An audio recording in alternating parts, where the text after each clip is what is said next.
আমরা Facebook page খুলে বিভিন্ন রকমের ভুল করে থাকি, আর এই ছোট ছোট ভুলগুলো একসময় গিয়ে আমাদেরকে অনেক বড় সমস্যায় ফেলে।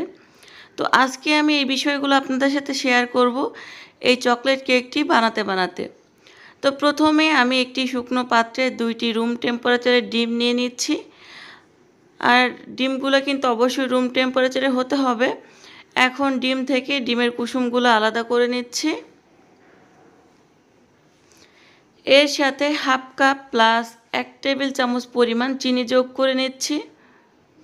একটি ইলেকট্রিক বিটার দিয়ে মিডিয়াম টু লো স্পিডে বিট করে নিচ্ছি যতক্ষণ না পর্যন্ত একটি পারফেক্ট মেরাঙে পরিণত হয়। কিছুক্ষণ বিট করার পর আমাদের ডিমের ফোমটি এখন মোটামুটি রেডি হয়ে গেছে। এই পর্যায়ে একটি একটি করে ডিমের কুসুম যোগ করব এবং সাদা অংশের সাথে মিশিয়ে নিব।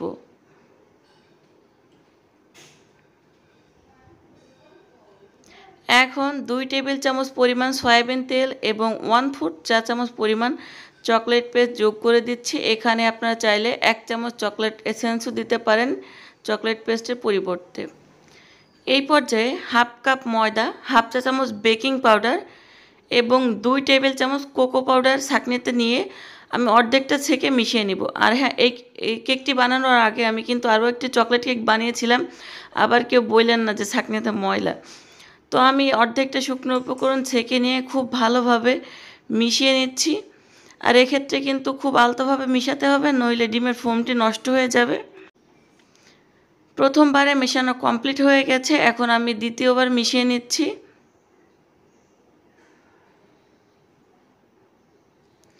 আমাদের কেকের ব্যাটার এখন রেডি। আমি এখন এই সম্পূর্ণ ব্যাটার 6 ইঞ্চি রাউন্ড মোল্ডে নিয়ে নিচ্ছি।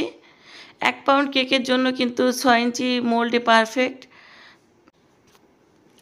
তো মোল্ডে সম্পূর্ণ ব্যাটার নিয়ে নিচ্ছি। মোল্ডটিকে কয়েকবার ট্যাপ করে নিব। এখন 150 ডিগ্রি প্রিহিট ওভেনে বেক করে নেব 30 মিনিটের জন্য। আমাদের কেক বেক হয়ে গেছে। এখন আমি একটি চাকু দিয়ে কেকটি মোল্ড থেকে বের করে নিচ্ছি।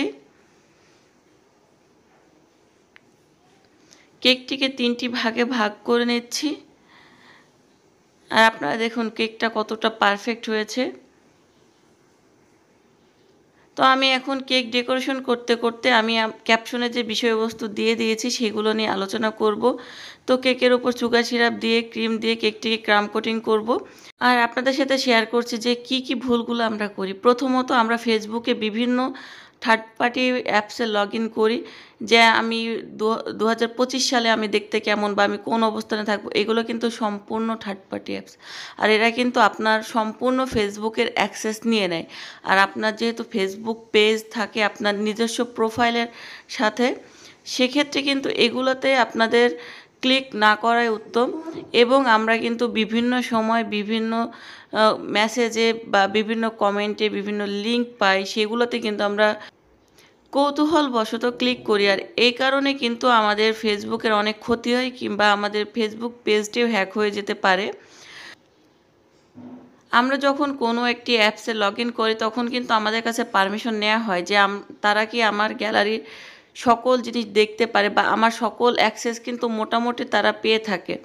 আপনি দেখবেন যখন ফেসবুক লগ ইন করবেন তখন কিন্তু দেখাবে, বা আপনি যখন মেসেঞ্জারে কাউকে একটা ছবি শেয়ার করবেন যখন প্রথম ইনস্টল করে, তখন কিন্তু দেখাবে যে আমি কি তোমার সব ফটো দেখতে পারি, এরকম একটা অপশন আসবে। ওটা ইংরেজিতে লেখা থাকে, আপনারা খেয়াল করলে বুঝতে পারবেন।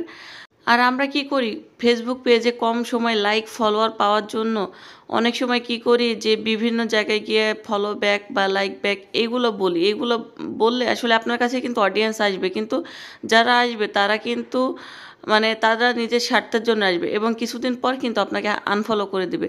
তো আপনার পেজে যারা আসবে তারা অর্গানিকভাবে আসবে, কারণ যাদের ইন্টারেস্ট থাকবে তারাই কিন্তু আপনার পেজে আসবে। আর একটা কথা, আমরা কিন্তু পেজে বেশি ভিউ পাওয়ার জন্য অন্যের কন্টেন্ট ব্যবহার করি বা অন্যের কন্টেন্ট কেটে কেটে ব্যবহার করি। তো ফেসবুক কিন্তু এতটাই বোকা না, তারা কিন্তু মনিটাইজেশন দেবে, অনেক দিন সময় নিয়ে আপনার পেজটি দেখবে তারপর দেবে। এবং ফেসবুকে কিন্তু কখনো কোনো ভায়োলেন্স বা আরও অনেক বিষয় যেগুলো আমি বলতে পারছি না কারণ সেখানে বিপ দেওয়া লাগবে, এগুলো করলে কিন্তু আপনার পেজের রিচ কমে যাবে।